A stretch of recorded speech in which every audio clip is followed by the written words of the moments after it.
మనతో పాటు మంత్రి సత్యవతి రాథోడ్ గారు ఉన్నారు. మ్యామ్ నమస్తే. మ్యామ్ నమస్తే అమ్మా. నమస్తే మ్యామ్. చాలా గ్రాండ్గా చేసుకున్నారు మహారాజ్ సేవాలాల్ జయంతిని, చాలా గ్రాండ్గా చేసుకున్నారు. ఆఫ్టర్ తెలంగాణ ఫార్మేషన్ అండ్ ఈ బంజారా భవన్ కట్టిన తర్వాత జరిగినటువంటి సెలబ్రేషన్, మీ రియాక్షన్? నాకు చాలా సంతోషంగా ఉందమ్మా. ఎందుకంటే మా ఆత్మగౌరవానికి ప్రతీక ఈ బంజారా భవన్. ఒకప్పుడు సేవాలాల్ మహారాజ్ ఇక్కడ నడియాడిండని, ఇక్కడ ఆవులను మేపేవాడని, ఇక్కడే ఉండేవాడని చెప్పి చరిత్ర చెప్తుంది. అలాంటి స్థలం మేము మర్చిపోయాం. కానీ కేసీఆర్ గారు గుర్తుపెట్టుకొని మీరు బంజారా భవన్ ఇక్కడే కట్టండి అని చెప్పి, మరి మాతో పాటు ఆదివాసీ భవన్, బంజారా సేవాలాల్ భవన్, పక్కనే బాబు జగజీవన్ రామ్ భవన్స్ ఇచ్చేసి అన్ని దాదాపు 59-60 కులాలకు కేసీఆర్ గారు ఆత్మగౌరవ భవనాలు ఇచ్చారు. అందులో మొట్టమొదటి మా భవనానికి వారు చేతుల మీదుగా ఇనాగ్రేషన్ చేస్తూ ఆ రోజు మా జాతి ఎప్పటి నుంచో ఎదురు చూస్తున్నట్టు, కోరుకున్నట్టు 10% రిజర్వేషన్ ఇవ్వడం. మొన్న మేము అన్ని తండాల గ్రామ పంచాయతీలే కాదు, వాటికి పరిపాలనా భవనాలు ఇచ్చాం. అద్భుతంగా ఇదొక స్వర్ణయుగం అనుకోవాలి. ఇలాంటి సమయంలో ఇక్కడ 284వ జయంతిని అధికారికంగా నిర్వహించడం అనేది నిజంగా మా అదృష్టం. అది మా కేసీఆర్ గారు మాకు ఇచ్చిన ఒక అద్భుతమైన గొప్ప అవకాశం అని నేను భావిస్తాను. చాలా సంతోషంగా ఉంది. పోడు భూములు పంచబోతున్నాము అని మొన్న అసెంబ్లీలో అనౌన్స్ చేశారు.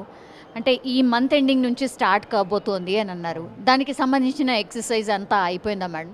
ఎంతమందికి పంచబోతున్నారు? ఆ లెక్క ఏమైనా తేలిందా? పోడు భూములకు సమస్య ముఖ్యమంత్రి గారు అసెంబ్లీలో పోయిన బడ్జెట్ సమావేశాల్లో మాట ఇచ్చిన తర్వాత ఎంతమందికి ఇవ్వాలి దాని మీద సమగ్రంగా ఒక సర్వే జరగాలి. ఎవరు ఇబ్బంది పడకుండా, ఎవరైతే ఇప్పుడు పొజిషన్లో ఉండి కాస్తులో ఉండి అనుభవిస్తున్నారో వాళ్ళు ఎవరిని అక్కడి నుంచి తప్పియకుండా ఇవ్వాలనేది ముఖ్యమంత్రి గారి ఆలోచన. అందుకనే ఆ రోజు ఒక క్యాబినెట్ సబ్ కమిటీ వేసి, ఆ క్యాబినెట్ సబ్ కమిటీ అనేక విషయాల మీద చర్చించిన తర్వాత ట్రైబల్ వెల్ఫేర్, ఫారెస్ట్, రెవెన్యూ 3 శాఖల సమన్వయంతో అన్ని గ్రామీణ ఒక 2000 పైచిలుకు గ్రామాల్లో ఈ పోడు సమస్య ఉంది. అందునుంచి ఈ సమస్యను వాళ్ళ ద్వారానే అర్జీలు తీసుకొని వాళ్ళకి ఎక్కడుందో, వాళ్ళు ఎన్ని ఎకరాలకైతే క్లైమ్ ఇచ్చారో అది వాళ్ళే నిర్ధారించే విధంగా ఎవరి ప్రమేయం లేకుండా, ఎందుకంటే అధికారులు వచ్చారు మాకు సమగ్రంగా జరగలేదనే కంప్లైంట్ రాకుండా ఇప్పటికీ ఎఫ్ఆర్సి కమిటీలు కాన్స్టిట్యూట్ చేసి గ్రామీణ ప్రాంతాల్లో సర్వే చేసి హద్దులు నిర్ణయించి ఉన్నాము. ఆ తర్వాత డివిజన్ అక్కడ ఏదైనా ఇబ్బంది వస్తే డివిజన్లో ఎస్డిఎల్సీలు సమావేశాలు ఏర్పాటు చేసుకొని ఇప్పుడు డిఎల్సీలు కూడా పూర్తయి పోడు పట్టాలు రెడీ అయిపోయి పంచడానికి, పంపిణీ చేయడానికి సిద్ధంగా ఉన్నాయి. మాకు వచ్చింది 4,12,000 పైచిలకు దరఖాస్తులు క్లైమ్స్ అయితే అవి 12,34,000 ఎకరాలకు సంబంధించి వచ్చాయి. అందులో 72% గిరిజనులు ఉంటే 28% గిరిజనేతరులు ఉన్నారు. గిరిజనేతరులకు ఈ చట్టం పెట్టిన నిబంధన వల్ల కొంత ఇబ్బంది అవుతుంది. ఎంతమందికి ఇస్తాం? మ్యాక్సిమం గిరిజనులకైతే మ్యాక్సిమం వాళ్ళు 2005 కంటే ముందు అన్నారు, కానీ ఇప్పటి వరకు పొజిషన్లో ఉండే ప్రతి ఒక్కరికి కూడా పోడు పట్టాలు ఇవ్వబోతున్నాం. అంటే ఒక కరెక్ట్ ఇది అని అంటే మనం స్టార్ట్ చేసిన తర్వాత ఇప్పుడే ఆ కసరత్తు మీద ఇప్పటికే మా శాఖ పనిచేస్తూ ఉంది. నాకు తెలిసి 2 లక్షల పైచిలకు మందికి సుమారు 8 లక్షలు కావచ్చు. గిరిజనేతరులకు ఏదైనా అంటే గిరిజనేతరులకు ఇవ్వలేని ఇబ్బంది వస్తున్నప్పుడు ముఖ్యమంత్రి గారు కేంద్రానికి ఒక లేఖ కూడా ఇచ్చారు. దానికి వాళ్ళు క్లియర్గా ఒక డైరెక్షన్ అనుమతులు ఇస్తే అనుకున్నట్టు మొత్తం ఉన్న ఫారెస్ట్ భూములకు పట్టాలు ఇచ్చే కార్యక్రమం మొదలు పెట్టబోతున్నాం. దానికి సర్వం సిద్ధంగా ఉంది. బండి సంజయ్ గారు కాసేపటి క్రితమే కామెంట్ చేశారు, గిరిజనుల మీద నిజంగా ప్రేమ ఉంటే రావచ్చు కదా, జయంతి సెలబ్రేషన్ చేయొచ్చు కదా, జస్ట్ అదేదో మీడియాకి ఒక పత్రం రిలీజ్ చేసేసి తూతూ మంత్రంగా అనేశారు. ఇది ఎలక్షన్ స్టంట్, ఇవన్నీ కూడా ఏం పంచరు, భూములు కూడా ఏం పంచబోరు. అండ్ రైతు బంధులాగా గిరిజన బంధు ప్రామిస్ చేశారు కదా, ఏమైంది, దాంట్లో బడ్జెట్లో కేటాయింపులు జరగలేదు అన్న విమర్శలు కూడా చేశారు. మీ రియాక్షన్? బండి సంజయ్ కొంత మతి స్థిమితం చెడి మాట్లాడుతున్నట్టు మేము భావిస్తూ ఉంటాం. నేను ఇందాకే మాట్లాడాను, గిరిజన బంధుకి బడ్జెట్లో ఏం కేటాయించుకున్నామో మా బడ్జెట్ ఏ విధంగా ఖర్చు పెడతామనేది బండి సంజయ్కి తెలియని ఒక మూర్ఖుడు ఆయన. అలాగే వచ్చి ప్రత్యక్షంగా చెప్పడం కంటే రాకుండానే మాకు ఇన్ని వరాలు ఇచ్చింది కేసీఆర్ గారు. నువ్వు రోజు రోడ్ల మీద తిరిగి గిరిజన జాతి బిడ్డలకు నువ్వు ఒరగబెట్టింది, తీసుకొచ్చింది, వాళ్లకు చేసింది ఏమైనా ఉంటే ఒక్క నయా పైసా చెప్పమని నేను డిమాండ్ చేస్తూ ఉన్నాం. మేము ఇందాకే అన్నాం, విభజన చట్టంలో హామీ ఇచ్చినట్టు ట్రైబల్ యూనివర్సిటీ ఇవ్వలేదు, బయ్యారం ఉక్కు ఇవ్వలేదు, కాజీపేట కోచ్ ఇవ్వలేదు. అలాగే మా రిజర్వేషన్ పెంచకుండా అన్యాయం చేస్తున్నారు. బండి సంజయ్కి నిజంగా గిరిజనుల పట్ల ప్రేమ ఉంటే తెలంగాణ రాష్ట్ర రాజధానిలో మేము నిర్మించుకున్నట్టు దేశ రాజధానిలో ఒక గిరిజన ఆత్మగౌరవ బంజారా భవన్ని నిర్మించాలని నేను డిమాండ్ చేస్తూ ఉన్నాను. అలాగే కేసీఆర్ గారిని విమర్శించే నైతిక హక్కు బండి సంజయ్కి లేదు. మేము ఇందాకే చెప్పినాం, కేసీఆర్ గారి పరిపాలన గిరిజనులకు ఒక స్వర్ణయుగం లాంటిది. ఈ 8 ఏళ్ల పరిపాలనలో 70 ఏళ్లలో సాధించని అనేక విజయాలు, అనేక కార్యక్రమాలు మేము ఈ 7 ఏళ్లలో 8 ఏళ్లలో సాధించుకున్నాం. దానికి ఉదాహరణ ఇవాళ మనం కూర్చున్న ఈ భవనం, మొన్న పెంచుకున్న రిజర్వేషన్, రేపు ఇవ్వబోయే పోడు తర్వాత ఇవ్వబోయే గిరిజన బంధు. మరి బండి సంజయ్ మాట్లాడే మాటలకు సమాధానం చెప్పాల్సిన అవసరం లేదని నేను భావిస్తూ ఉన్నాను. ఆయన స్థాయికి ఆయన చేసింది దానికి తగినట్టు మాట్లాడితే మంచిది, ఆయనకు గౌరవంగా ఉంటుంది తప్ప విమర్శలు చేయడం, రాజకీయాలు చేస్తున్నాం కాబట్టి విమర్శలు చేయడం అని స్థాయికి మించి విమర్శలు చేయడం, అబద్ధాన్ని 10 సార్లు మాట్లాడితే నిజమవుతుందని అనుకోవడం పొరపాటు అని చెప్పి తెలియజేస్తాం. మీరు శిశు సంక్షేమ శాఖ మంత్రిగా ఉన్నారు మేడం. ఎక్కడంటే అక్కడ చాలా చోట్ల ఫుడ్ పాయిజన్కి సంబంధించిన వార్తలు వస్తూనే ఉన్నాయి.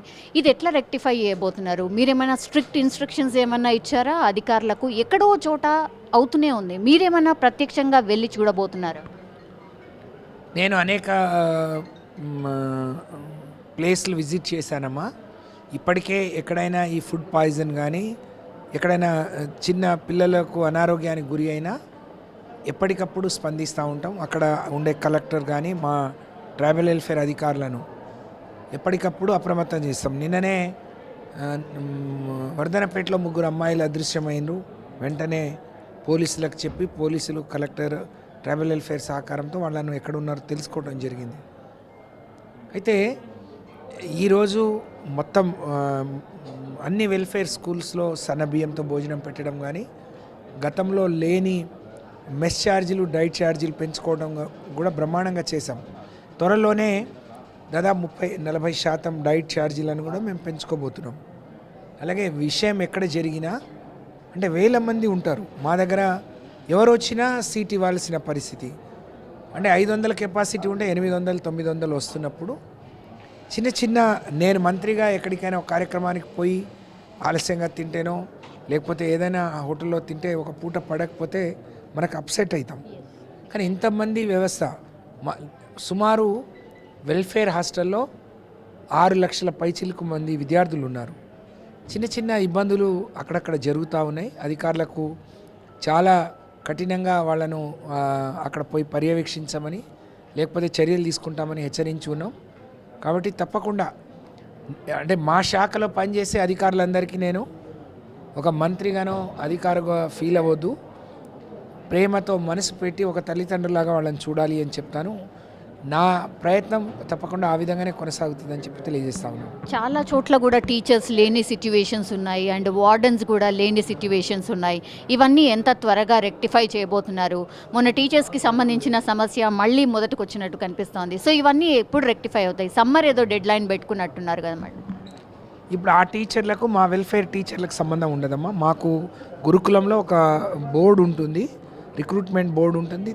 దాని ద్వారానే ఒక గురుకులం ఇచ్చినా, ఒక హాస్టల్ ఇస్తే, పూర్తి స్థాయి ఒక ఇన్స్టిట్యూట్ ఇస్తే దాంట్లో టీచింగ్, నాన్ టీచింగ్ అన్ని పోస్టులు ఫిలప్ చేసిన తర్వాతనే మేము మంజూరు ఇస్తున్నాం. కాబట్టి ఇక్కడ వచ్చి ప్రాబ్లం లేదు. అది స్కూల్ ఎడ్యుకేషన్లో చాలా పెద్ద వ్యవస్థ కాబట్టి, అంటే ఇప్పుడు మిడిల్ ఆఫ్ ది ఇయర్ ట్రాన్స్ఫర్ల మీ గురించి అది ఈ టీచర్లు తిరిగితే పిల్లలకి ఇబ్బంది అవుతుంది అని భావించి ఉండొచ్చు. 10th ఎగ్జామ్స్ కూడా వస్తున్నాయి కాబట్టి నాకు తెలిసి అది కరెక్ట్ నిర్ణయమే. కానీ నా విజ్ఞప్తి ఏంటి అని అంటే, మా శాఖలో కానీ టీచర్లు కానీ విద్యార్థుల భవిష్యత్తు కోసం, ఎందుకంటే విద్యార్థుల భవిష్యత్ తల్లిదండ్రుల తర్వాత గురువు. కానీ అనేక ప్రాంతాల్లో తల్లిదండ్రులు చదువురాని వాళ్ళు ఉంటారు. పిల్లలందరికీ తల్లి తండ్రి గురువు పాత్ర కూడా వాళ్ళే పోషించి వాళ్ళకి అన్నీ చెప్పాల్సిన క్రమంలో మా శాఖలో కూడా ఉండే టీచర్లందరినీ అప్రమత్తం చేస్తాము. అలాగే టీచర్లకు ఏ శాఖలో ఉన్నా, స్కూల్ ఎడ్యుకేషన్ కావచ్చు, వెల్ఫేర్స్ కావచ్చు,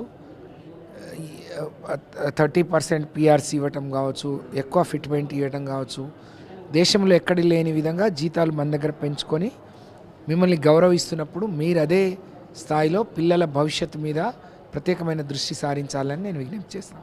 నిన్న కోమటిరెడ్డి వెంకటరెడ్డి కామెంట్స్ వినే ఉంటారు మేడం. బీఆర్ఎస్తో పాటు మేము ఉంటేనే మీరు ఫామ్ చేయబోతున్నారు గవర్నమెంట్, లేదంటే ఒక్కరే గవర్నమెంట్ ఫామ్ చేయడం పాసిబుల్ కాదు ఈ ఎలక్షన్స్లో. సో ఒక్క పార్టీకి మెజారిటీ రాదు అని చెప్పారు. So next BRS and Congress కలిసి పోటీ చేస్తాయా, లేదంటే మీకు సీట్లు ఏమైనా తగ్గితే వాళ్ళ హెల్ప్ ఏమైనా తీసుకోబోతున్నారా? మీకు మేము కాంగ్రెస్ వ్యతిరేక పునాదుల మీద ఏర్పడ్డ పార్టీ టీఆర్ఎస్ పార్టీ కానీ ఈరోజు బీఆర్ఎస్ కానీ. ఎందుకు అని అంటే కాంగ్రెస్ పార్టీతో పొత్తు కలిసే అవకాశం లేదు, ఆ అవసరం కూడా మాకు లేదు. ఎందుకంటే వచ్చే ఎన్నికలు ఎప్పుడు వచ్చినా బీఆర్ఎస్ పార్టీ కేసీఆర్ గారి నాయకత్వంలో ముచ్చటగా మూడోసారి బ్రహ్మాండమైన మెజార్టీతోని, ఈసారి 88 వస్తే వచ్చేసారి 99 సీట్లు. ఎప్పుడు 63 నుంచి 88కి వచ్చినాం, రేపు 99కి పోతాం. ఇందులో ఎలాంటి అనుమానం లేదు. బ్రహ్మాండమైన మెజార్టీతో కేసీఆర్ గారు మూడోసారి ముఖ్యమంత్రి కాబోతున్నారు.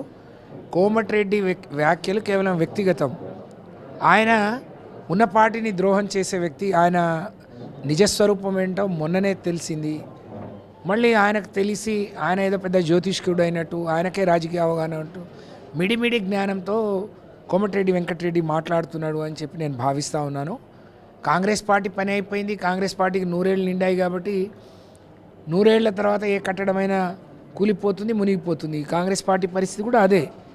దాని గురించి ఆయన ఏదో మాట్లాడుకోకుండా మా పార్టీ గురించి మాట్లాడే నైతిక హక్కు కోమటిరెడ్డి వెంకటరెడ్డికి లేదు అని చెప్పి, కోమటిరెడ్డి వెంకటరెడ్డి ఓడిపోతున్నాడు కాబట్టి అందరూ ఓడిపోతారు అనుకొని ఆయన మాట్లాడితే మరి మేము స్పందించాల్సిన అవసరం కూడా లేదు. కానీ నిజంగా ఏ పార్టీ అయితే రాజకీయంగా కానీ వాళ్ళకు ఆర్థికంగా కానీ నిలబెట్టిందో దాన్ని ద్రోహం చేసిన వాళ్ళు, తల్లిని ద్రోహం చేసినటువంటి కోమటిరెడ్డి బ్రదర్స్ గురించి, కోమటిరెడ్డి అంటే కోమటిరెడ్డి అని చెప్పి మేము చెప్పినట్టే మరొకసారి వెంకటరెడ్డి మాటల్ని పరిగణలోకి తీసుకోవాల్సిన అవసరం లేదు అని చెప్పి నేను తెలియజేస్తాను. Thank you so much madam. Thank you. I dream యాజమాన్యానికి, ప్రేక్షకులకు అందరికీ నేను హృదయపూర్వకంగా ఐ డ్రీమ్స్ 10 సంవత్సరాలు పూర్తి చేసుకున్న సందర్భంగా నేను హృదయపూర్వకంగా శుభాకాంక్షలు తెలియజేస్తూ, నేను ఐ డ్రీమ్స్ చాలా రోజులుగా గమనిస్తూ ఉన్నాను, చూస్తూ ఉన్నాను, ఫాలో అవుతున్నాను. అనేక మంది ప్రముఖుల మరి వాళ్ళ చరిత్రలు తెలుసుకునే అవకాశం ఐ డ్రీమ్ ద్వారా వచ్చింది. అనేక మందిని ఒక వేదిక, ఐ డ్రీమ్స్ అంటే అనేక మంది చరిత్ర తెలుసుకునే ఒక గొప్ప వేదిక అని చెప్పి నేను భావిస్తూ ఉన్నాను. కాబట్టి మరింత ప్రేక్షకులకు కావలసిన అనేక విషయాలు, ప్రేక్షకులకు కావలసిన అనేక విషయాలను అందరి దృష్టికి, పాలకుల దృష్టికి తీసుకొచ్చి వాళ్ళ సమస్యల పరిష్కారానికి కూడా ఐ డ్రీమ్ కృషి చేయాలి. అలాగే అనేక మంది చరిత్రకారులు, చరిత్ర సృష్టించిన వాళ్ళు, తెర వెనుక ఉన్న వాళ్ళందరినీ తెర ముందుకు ఐ డ్రీమ్ ద్వారా తెర ముందుకు తీసుకొచ్చి వాళ్ళ ఒక మంచి ప్లాట్ఫామ్, ఒక మంచి dais I dreams. So I dreams మరిన్ని విజయవంతమైన కార్యక్రమాలు దిగ్విజయంగా నిర్వహించాలని మనస్ఫూర్తిగా భగవంతుడిని కోరుకుంటూ మరొకసారి ఐ డ్రీమ్ యజమాన్యానికి, ప్రేక్షకులకు, అందులో పనిచేసే సిబ్బంది ప్రతి ఒక్కరికి కూడా నేను హృదయపూర్వకంగా 10 ఏళ్ళు పూర్తి చేసుకున్న సందర్భంగా శుభాకాంక్షలు తెలియజేస్తా ఉన్నాను.